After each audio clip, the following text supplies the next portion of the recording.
Faye and I have been married for 38 years.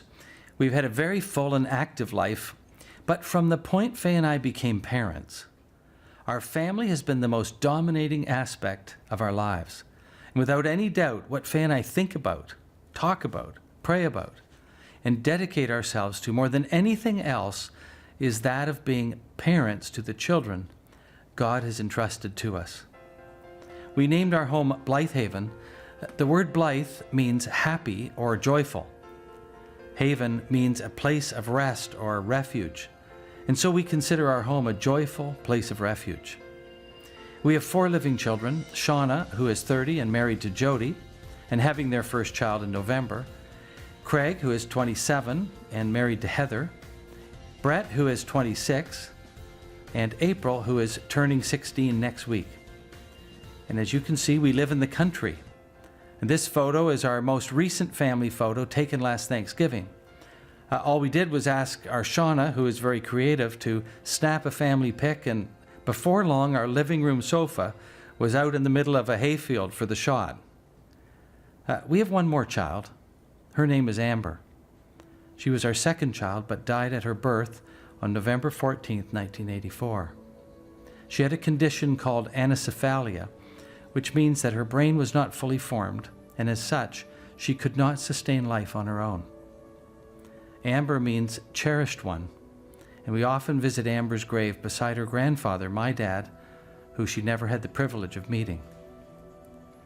And April followed Brett by 10 years. We feel very, very fortunate to have her. And we had a wonderful family experience as the older kids were able to come to April's birth. It was a difficult one, and she came home from the hospital at just 4 pounds. So you can imagine how very special she is to us all. God's way of protecting young people from whatever cultural storm is happening is through a loving family immersed in and dominated by constant teachings and reminders of God's love and the importance of following His ways. The legacy of that commitment, when kept strong, protects young people and a nation for generations.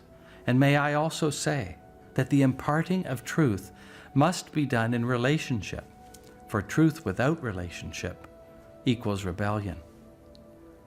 You know, one of the greatest regrets Faye and I have surround what we may not have done right as parents, or maybe ways that we've failed our own kids.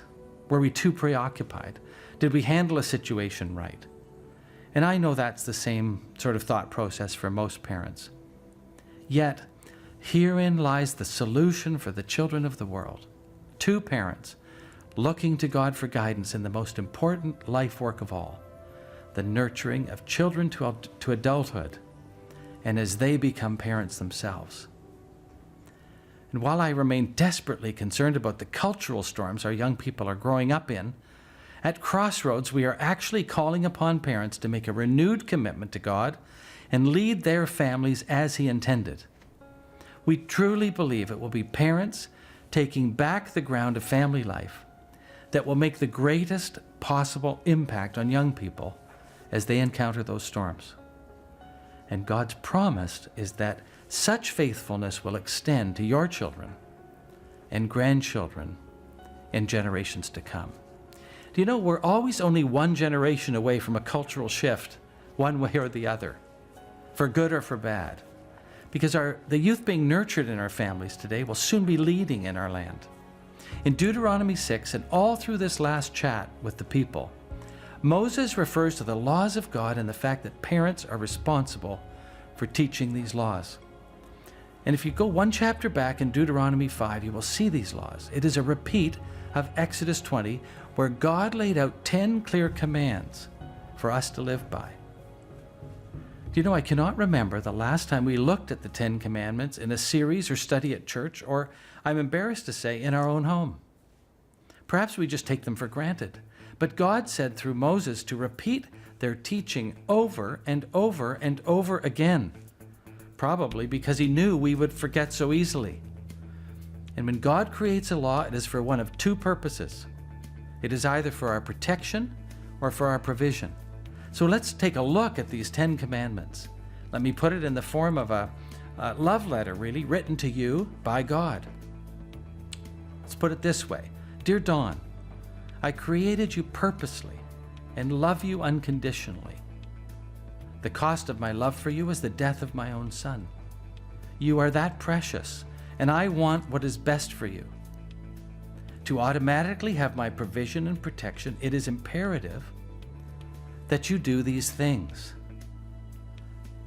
Don't worship any god except me. Do not allow anything to become an idol.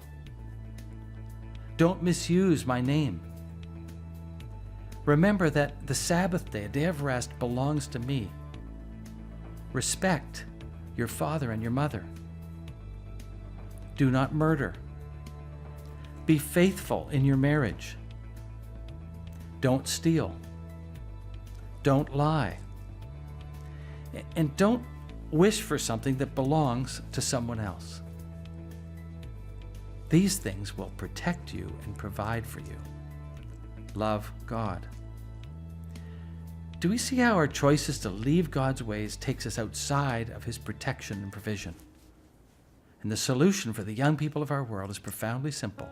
It starts with a family with a heart after God who practice his ways. Crossroads is recognizing that our nation's hope and the task of empowering young people in their faith is really a call to the fortification of families.